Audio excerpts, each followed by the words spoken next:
Hello friends, Nifty analysis video में आप लोगों का स्वागत है। एंड 30 अक्टूबर के लिए अपन एनालिसिस करेंगे। और यहाँ इस वीडियो में हम निफ्टी और साथ ही साथ बैंक निफ्टी के भी लेवल्स देखेंगे कि बैंक निफ्टी के लिए भी अब कौन कौन से लेवल्स जो हैं वो इम्पोर्टेंट हैं। तो चलेंगे पहले निफ्टी के चार्ट के ऊपर। निफ्टी का डेली चार्ट आप लोगों के सामने है। एक बार मंथली से स्टार्ट करते हैं। और अगर आप मंथली के लेवल पे जाओगे तो मंथली के लेवल पे भी 9 SMA के नीचे प्राइस मूव कर रहा है एंड कॉर्ड भी नेगेटिव हो चुका है। एंड 2 दिन अभी हैं मंथली क्लोजिंग के, आज का और कल का दिन है। सो अभी देखेंगे। और उसके बाद में वीकली देखेंगे। अगर वीकली तो बियरिश है ही, यहाँ से कॉर्ड नेगेटिव हुआ था, उसके बाद से बियरिश चल रहा है। एंड डेली पे भी आपने देखा 200 EMA के पास आकर के हम रुके हैं। बैक टू बैक 3 लगातार दिन जो थे वो बड़ी बड़ी कैंडल बनाई और लास्ट ट्रेडिंग सेशन में थोड़ा सा आपको रिकवरी देखने को मिला है। ठीक है। सो अब हम यहाँ से ऊपर जाने वाले हैं, या अगर बाउंस लेंगे तो कितना बाउंस लेंगे, उसके बाद क्या दोबारा वापस नीचे आने की संभावना है, वो सब चीज़ें यहाँ पर हम स्टडी करते हैं एक बारी और देखते हैं। ठीक है। तो पहले तो देखते हैं कि फ्राइडे वाले ट्रेडिंग सेशन में क्या रहा, सारा दिन कैसे काम हुआ। सो फ्राइडे वाला ट्रेडिंग सेशन ठीक गया। लगभग हम थोड़ा गैप अप ऊपर हुए और गैप अप होने के बाद हम सारा दिन जो है उस लेवल के ऊपर ही काम किए और क्लोजिंग भी हमारे को काफ़ी अच्छी मिली है। और अगर 3 मिनट पे आएंगे तो 3 मिनट के टाइम फ्रेम पे भी क्लोजिंग हमारे को काफ़ी अच्छी मिली है। ठीक है। अब ये देखो 3 मिनट पे 50 EMA के ऊपर क्लोज दिया था यहाँ पर। और जब हम वीडियो रिकॉर्ड कर रहे थे तो ये चीज़ बोली भी थी कि अभी यहाँ पर हिंट मतलब एक हिंट मिल रहा है अपने को कि अब एक आध दिन में रिकवरी बननी चाहिए। बिकॉज उससे पहले आप देखेंगे तो 50 EMA क्रॉस नहीं हो रहा था, लेकिन ये वाला जो दिन था यानी कि 25 अक्टूबर 50 EMA के ऊपर 2 बार प्राइस आया था। हालांकि क्लोज नहीं लिया था, बट मैंने बोला भी था ये वर्ड कि अभी हिंट मिल गया है, कन्फर्मेशन नहीं आया है। तो उसके बाद यहाँ पर भी हमने देखा लास्ट ट्रेडिंग सेशन में यहाँ पर भी 50 EMA के ऊपर 2 बार प्राइस आया। तो इट मीन्स कि अगर 50 EMA को वो अटैम्प्ट कर रहा है तो कहीं ना कहीं एक बॉटम लगने की तैयारी है। एंड फिर उसके बाद हमने देख ही लिया, ये वाला दिन काफ़ी अच्छा रहा और सभी एवरेजेस के ऊपर जा करके हम क्लोज दिए। ऐसे ही 5 मिनट के चार्ट पे आएंगे, यहाँ पर भी क्लोजिंग अच्छी आई है।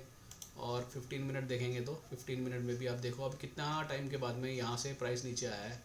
और उसके बाद में कितना आप लगाओ, ये लास्ट टाइम 50 EMA के ऊपर यहाँ था प्राइस 18 अक्टूबर को। 18 अक्टूबर के बाद हम पहली बार 50 EMA के ऊपर क्लोज दे करके गए हैं 15 मिनट के चार्ट पे। ठीक है। 30 मिनट में आएंगे, वहाँ पर भी ये देखोगे आप इतने समय के बाद में जाके हम 920 के ऊपर क्लोज दिए। तो ओवरऑल ठीक है क्लोजिंग, कोई ऐसा नहीं है कि ख़राब क्लोजिंग थी। उस दिन की क्लोजिंग फ्राइडे की ठीक थी। तो अब हम देखते हैं एक बारी लेवल्स, और उससे हम ये पता लगाने की कोशिश करेंगे कि कौन से ऐसे इंपॉर्टेंट लेवल हैं जिसके बाद हमें ये समझ में आएगा कि ये जो पूरी डाउन ट्रेंड था ये अब ख़त्म हो गया है। और ये जो अभी फ्राइडे से एक रैली स्टार्ट हुई है ये सिर्फ एक ये सिर्फ एक बाउंस है या फिर एक ये नया ट्रेंड की शुरुआत है। तो ये हैं हमारे लेवल्स देखते हैं। अब हम 19,050 के आसपास क्लोज करके गए थे, तो वहाँ से 50 पॉइंट नीचे ही अपने को एक सपोर्ट है। और अगर अभी हम देखें तो फ्राइडे वाले सेशन में डाउ ने काफ़ी अच्छा डाउनफॉल दिखाया। और गिफ्ट निफ्टी भी अगर देखेंगे तो 40-50 पॉइंट अभी डाउन ही दिखा रहा है अपने को। तो अगर हम देखते हैं तो इस सपोर्ट के आसपास ओपन होने की उम्मीद है। और अगर हम इसके नीचे भी ओपन होते हैं किसी भी कारण से, क्योंकि अभी काफ़ी समय है मार्केट ओपन होने में, तो अगर हम इसके नीचे भी ओपन होते हैं और वापस अगर आपको दिखे इंट्राडे में या पहले आधे एक घंटे में ये लेवल वापस से रीगेन करके ऊपर आ गया, तो उसको हम पॉजिटिव ही मानेंगे। ठीक है। और उसके बाद अगर आप ऊपर चलोगे तो पहला एक रेजिस्टेंस आपको मिलेगा 19,100 पे, और वो लेवल क्लियर करने के बाद में 60 से 70 पॉइंट की रैली आपको इजीली मिलेगी, क्योंकि उस बीच में कोई भी ऐसा रेजिस्टेंस नहीं है। और 19,170 उसके बाद में। तो ये शॉर्ट टर्म के 2 लेवल्स अब आपको ध्यान रखने हैं शॉर्ट टर्म में, यानी अगले एक आध दिन में, एक दिन 2 दिन के लिए। और थोड़ा सा अगर आगे चलेंगे मीडियम टर्म की बात करेंगे तो फिर ये एक एरिया है 19,250 से लेके 280 वाला, ये जो आप देख रहे हो जहाँ पर 30 पॉइंट 40 पॉइंट के बीच में रेजिस्टेंस आ रहे हैं। तो ये एक स्टिफ रेजिस्टेंस वाला एरिया बनेगा 19,250 से लेकर के 280 वाला एरिया। ठीक है। और अगर हमने इसको भी क्लियर कर लिया तो फाइनल जो हमारा रेजिस्टेंस लेवल है, जिसको क्रॉस होने के बाद में हम ये मानेंगे कि ये जो पूरी करेक्शन चल रही आई थी, ये करेक्शन अब कहीं ना कहीं ख़त्म हो गई है और हम वापस से अब ऊपर की तरफ रिज्यूम कर रहे हैं। अदरवाइज़ इस वाले लेवल तक 19,380 तक, या अगर आप राउंड फिगर में पकड़ो तो 19,400 तक जितने भी मूवमेंट आएगी ऊपर की तरफ, वो सिर्फ एक बाउंस ही माना जाएगा। एक नए ट्रेंड की शुरुआत हम मानेंगे जब ये 19,400 के ऊपर जाकर के सस्टेन करने लग जाएगा। तब तक अब ये हम बाउंस ही मानेंगे। और ये सारे लेवल्स हैं, इनको आप नोट कर सकते हो। शॉर्ट टर्म के लिए अगले 1 से 2 दिन के लिए ये दोनों लेवल हैं 19,170, और उसके बाद ये एक एरिया सा आएगा जहाँ पर थोड़ा रेजिस्टेंस मार्केट ले सकता है। और अगर ये क्लियर कर दिया तो फिर 100 पॉइंट की रैली आपको सीधी सीधी मिलेगी 19,380 तक, ठीक है। तो ये निफ्टी के लेवल्स हैं।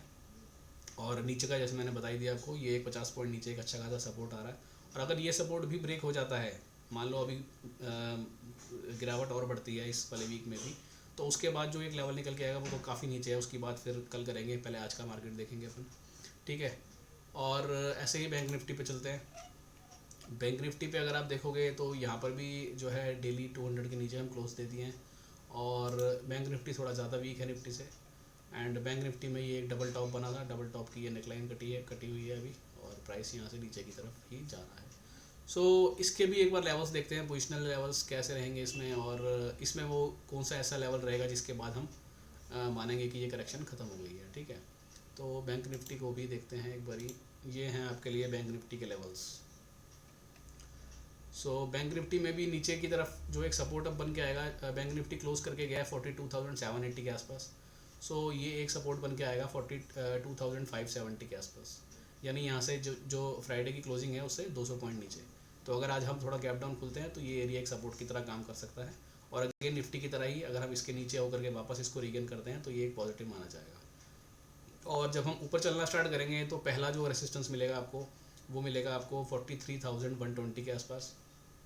उसके बाद ये दो लेवल, जैसे निफ्टी में हमने देखा 30 से 40 पॉइंट के बीच में दो रेसिस्टेंस लेवल आ रहे थे, सेम बैंक निफ्टी में भी ऐसे ही है।